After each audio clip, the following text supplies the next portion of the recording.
In the heart of New York City, a tale has been whispered for generations. The tale of the crying lady in the Dakota. The Dakota, a grand edifice with a rich history, stands as a silent witness to the hustle and bustle of the city that never sleeps. Built in the late 19th century, this architectural marvel has been home to many of the city's elite, and has seen its fair share of joy, sorrow, and mystery. The Dakota is not just known for its grandeur but also for the eerie tales that seem to hang in its air, like a dense fog that refuses to lift. The halls echo with whispers of apparitions and unexplained occurrences, sending a shiver down the spine of those who dare to listen. And at the center of these chilling tales is the enigmatic figure of the crying lady. The crying lady, a spectral figure that has been seen and heard by countless residents and visitors of the Dakota. Her story is as old as the Dakota itself, a grand building that has stood in New York since the late 19th century. This Gothic structure, with its elaborate carvings and formidable facade, has been home to many, but it's the tale of one invisible resident that continues to capture the imagination of ghost story enthusiasts. The crying lady, as she's commonly known, is not your usual ghost. She doesn't rattle chains or appear as a floating apparition. Instead, she is an auditory phenomenon, one that is heard rather than seen. Her heart-wrenching sobs echo through the corridors in the dead of night, a mournful sound that has chilled the spines of many a resident and visitor. Over the years, there have been numerous accounts of encounters with the crying lady. Some have heard her sobbing softly behind closed doors, others have followed the sound of her weeping to find no one there. The most unsettling experiences, however, are those where the crying lady has been heard right next to someone, her sorrowful cries resonating in their ears as though she were right beside them. The crying lady's story is a tragic one. Legend has it that she was once a resident of the Dakota, a woman of great beauty and sadness. Her life was filled with heartache and hardship, and it's said that her spirit remains trapped in the place of her greatest despair. Her presence has become a part of the Dakota's lore, a spectral figure woven into the very fabric of the building. She's been heard by the rich and famous, the young and old, the skeptics and believers. No one is immune to her haunting cries. The experiences are always the same, the unmistakable sound of a woman weeping, a sorrow so profound that it transcends the barrier between the living and the dead. And yet, there's a certain allure to the crying lady. Her story has captivated the hearts of many, inspiring a sense of empathy and intrigue. There is a desire to understand her, to know her story, to somehow reach out and comfort her. People are drawn to her, not out of fear, but out of a deep-rooted curiosity and fascination. But as much as people are intrigued by the crying lady, her presence is also a stark reminder of the Dakota's eerie past. A chilling echo of a time long gone, a spectral figure that serves as a testament to the building's haunted history. The crying lady of the Dakota, a specter that has left an indelible mark on those who have crossed her path. Who is the crying lady? Why does she weep? These questions have puzzled investigators and enthusiasts alike. Delving into the world of the unknown, we encounter numerous theories about the identity and the reason behind the eternal lament of the crying lady. Some of these theories are grounded in historical facts, while others are the product of imaginative speculation. Let's start with the theory that the crying lady was a resident at the Dakota. It's believed that she was a woman of high social standing during the late 19th century who lived in this iconic building. Her life, filled with opulence and grandeur, was tragically cut short due to an unexpected calamity. Some say it was a fire, others claim it was a fatal disease.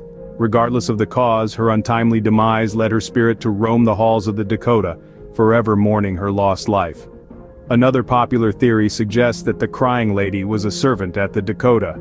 She was allegedly in love with a wealthy man residing in the building. However, their love was forbidden due to their differing social statuses. Heartbroken, she took her own life, and her spirit now wanders the Dakota, crying over her unrequited love. Then, there's the theory that the crying lady isn't tied to the Dakota at all. Instead, she's said to be a Native American spirit mourning the loss of her ancestral land, upon which the Dakota was built. Her cries, according to this theory, are a form of protest against the displacement of her people. These are just a few of the many theories that attempt to shed light on the identity and backstory of the crying lady. Experts in the field of paranormal studies have their own theories. Some believe that the crying lady is an echo from the past, a residual haunting trapped in a loop of her own sorrow. Others argue that she could be an intelligent haunting, aware of her surroundings and the people who encounter her.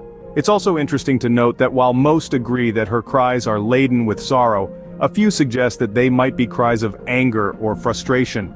Could she be a wronged spirit seeking justice? Or is she merely expressing her anguish at being trapped between two realms?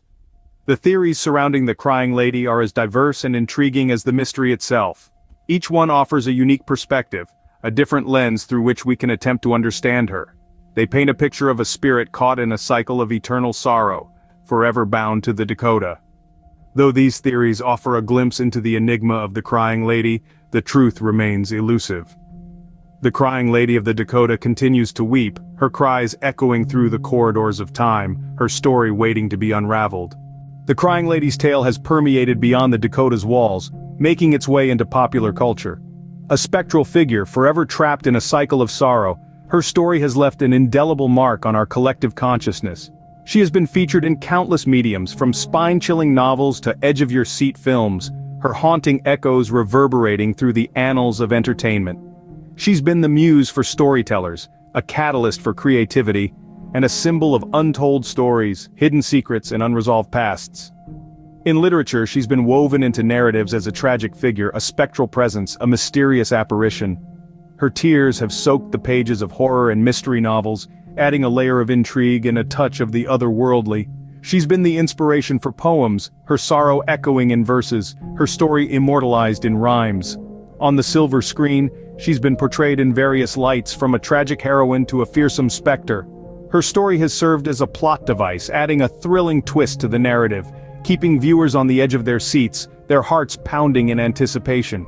In music, her lament has been captured in haunting melodies and melancholic tunes. Artists, touched by her tale, have translated her sorrow into poignant lyrics and captivating rhythms. Her story has been sung in hushed whispers and belted out in powerful choruses, her pain echoing in every note. Beyond entertainment, the crying lady has also made her mark on societal perceptions of the supernatural. Her tale has sparked debates, fueled discussions, and stirred curiosity, adding to the rich tapestry of ghost stories and legends that continue to captivate us. Her impact is undeniable. She's more than just a legend, she's a cultural phenomenon, a testament to our fascination with the unknown, the unexplained, the supernatural. Her tale, while tragic, has birthed countless stories, inspired numerous works, and influenced our perception of the supernatural. Even in popular culture, the crying lady continues to haunt, to intrigue, and to bewilder. Despite the passage of time, the mystery of the crying lady continues to captivate. This spectral figure, forever etched in the Dakota's history, has become more than just a chilling tale. Her melancholic cries, reverberating through the lofty halls, have seeped into the very fabric of the building, shaping its identity and the lives of its residents.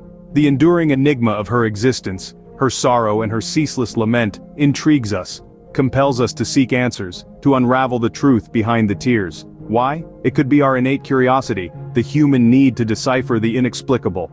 Or perhaps it is our fascination with the supernatural, our love for the uncanny that makes us yearn for stories that defy logic, that challenge our perception of reality.